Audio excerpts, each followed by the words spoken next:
Good morning students. In the previous video we had seen about linear scattering losses. So the linear scattering losses is going to be when the light is going to fall on an optical, that is when it is going to interact with particles of very low particle size. In that case scattering of the light is going to occur. So here a non-linear scattering is going to occur when it is going to have a high optical power levels there. So high optical power levels is because of the field intensity that is going to be present, electric field that is going to be present inside the optical fiber, we are going to have the non-linear scattering there. So here this high electric field is going to be caused due to the combination of the power, area and the distance that is going to be taken into consideration inside the optical power there. So here the power that is going to be present inside the optical fiber can be, the power that is going to be scattered inside the optical fiber can be either in the forward direction, or it can be in the backward direction, or it can be in the sideward directions depending upon the interaction there. So here we have two types of scattering, non-linear scattering. One is your Brillouin scattering, that we call it as your scattering, your SBS, and the other one is called as your Raman scattering. So now first we will see about your Brillouin scattering. So Brillouin scattering is when the photon, that is photon is nothing but when the light energy is going to undergo a non-linear interaction. So non-linear interaction means with the electric field intensity, when it is going to go for a non-linear interaction, it is going to produce the modulation of the light. So whatever light, when you are going to pass through the fiber, this modulation of the light is going to be done through a process called a thermal molecular vibration there. So through the thermal molecular vibration process, the modulation of the light is going to happen inside the fiber, and that modulation of light is going to be called as phonons. So next process that is going to introduce is the scattered light. So scattered light are going to be called as your photons there. So here when the lights are going to be scattered, the scattering of light can be either in the upward direction or in the downward frequency shift can occur. So the modulation of light happens, as a result there can be upward and downward frequency shifts, where this upward and downward frequency shift is going to separate from the incident light there. So incident light is nothing but the modulation frequency, that is your FM. So here in this case it is going to get separated from the modulation frequency there. And the strength of the scattering is going to depend on the scattering angle. So how much is going to be the scattering angle? Based on the scattering angle, the strength of the scattering is going to vary there. And in the case of Brillouin scattering, we can see that the light scattering is going to be maximum in backward direction and minimum or zero in the forward direction there. So here we are seeing that phonons and photons. Phonons is nothing but the modulation of the light is going to occur through the thermal molecular vibration there. So here the solution to avoid this Brillouin scattering is to keep the power level, the optical power level below the threshold value there. So here next is we can impose a ceiling optical power level, that is the source power what we are going to feed into the optical fiber. There should be a limit on the source power that is going to be fed into the optical fiber there, ceiling on the source power.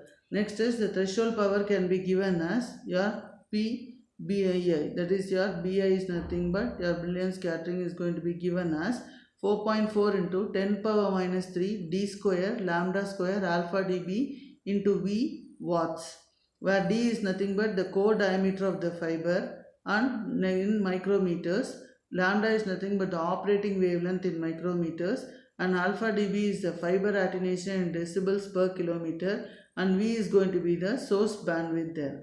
So here based on all this only your scattering is going to be defined. So here we can define it as 4.4 into 10 power minus 3 into d square lambda square alpha dB V into V watts, unit is in watts.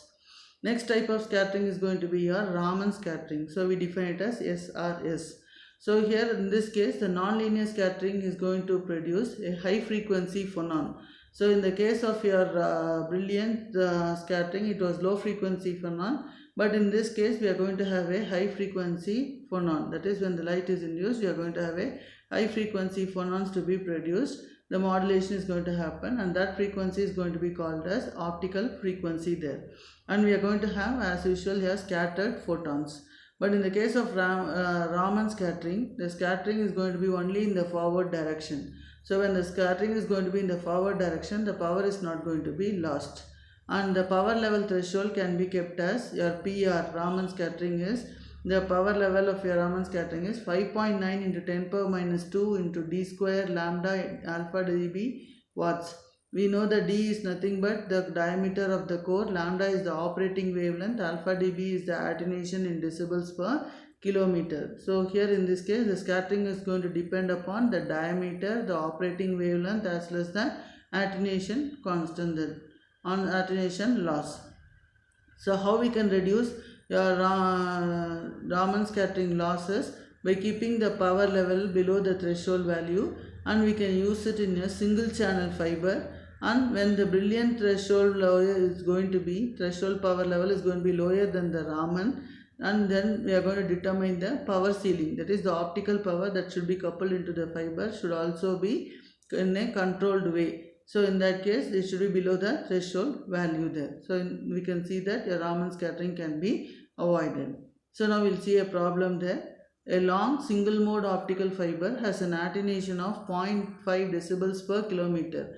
So alpha dB is nothing but 0.5 decibels when operating at a wavelength of 1.3 micrometers. So operating wavelength is nothing but lambda. Lambda is 1.3 micrometer. The fiber core diameter is 6 micrometers. So D is 6 micrometers and the laser source bandwidth is going to be 600 megahertz. Compare the threshold optical powers for stimulated brilliant and Raman scattering within the fiber at the wavelength specified. Now we will see what is going to be the power loss due to the brilliant scattering effect and due to the Raman scattering effect. So the threshold optical power can be determined for your stimulated brilliant scattering is PB. PB is equal to 4.4 into 10 power minus 3 d square lambda square into alpha dB into V. So here 4.4 and 10 power minus 3, d is nothing but 6 the whole square into 1.3, lambda operating wavelength is 1.3 the whole square into alpha dB is 0.5 into the source width is going to be a 600 megahertz. So here in this case it is going to be 0.6 the source bandwidth. If I am going to see it in terms of gigahertz, it is going to be your 0.6 there. So 80.3 milliwatts is going to be the threshold optical power. So for the Raman scattering effect, it is going to be 5.9 into 10 power minus 2 into d square lambda into alpha dB there. So 5.9 into 10 power minus 2, d is nothing but 6 the whole square, lambda is 1.3, your alpha dB is 0.5. That means threshold for your Raman scattering is going to be 1.38 watts. We can see that for your Raman scattering, threshold level is going to be less compared to the threshold level of your brilliant scattering. Thank you.